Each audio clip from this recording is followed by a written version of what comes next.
Hello there guys, and today we are going to talk about where is user related information kept. Okay, so I just wanted to sort of give you some file names which are relevant for users and super users.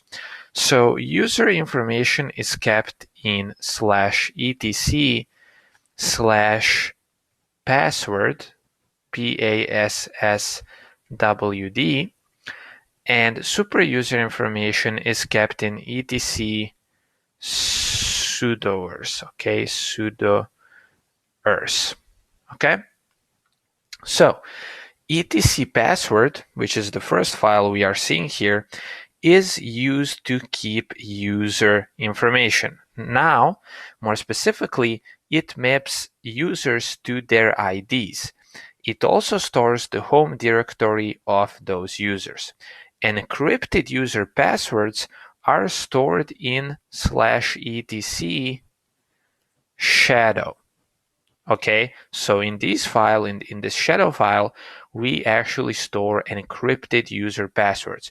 And basically, encrypted means what encrypted means is that passwords aren't human readable. Okay, so if you were to see the password, you wouldn't see the real password, you would see just a bunch of gibberish and you wouldn't be able to understand the password. Okay, and etc sudoers, but basically just to elaborate upon this bunch of gibberish. So basically encryption means take some plain text and encode it as a bunch of gibberish, but the computer can actually use that bunch of gibberish to kind of get the original password from that bunch of gibberish. Okay, but if a human reads it, it's a bunch of gibberish, but the computer can actually use that bunch of gibberish to recreate the original password. Okay, so you can think of it like that. It's greatly simplified, and I mean, there's entire courses in colleges about this topic. It's called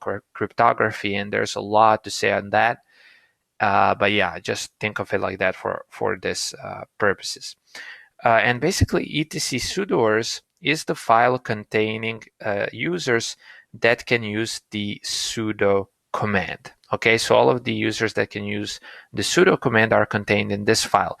And in fact, I actually had to, when I was installing my Debian 10, I had to manually add my user to this file. Okay, because I wasn't in this file, so I had to add my username to this file. Okay, so of course, if you ever need some specific applications, you can use Google, but sort of now if you ever see these files, you can kind of see, oh, those files are related to users or to the super users, or passwords are stored here. Although you should probably never have to mess around with this shadow file. You should probably never have to mess around with that. But again, if some tutorial asks you to do something, now you have a little bit more context about what it is asking you to do.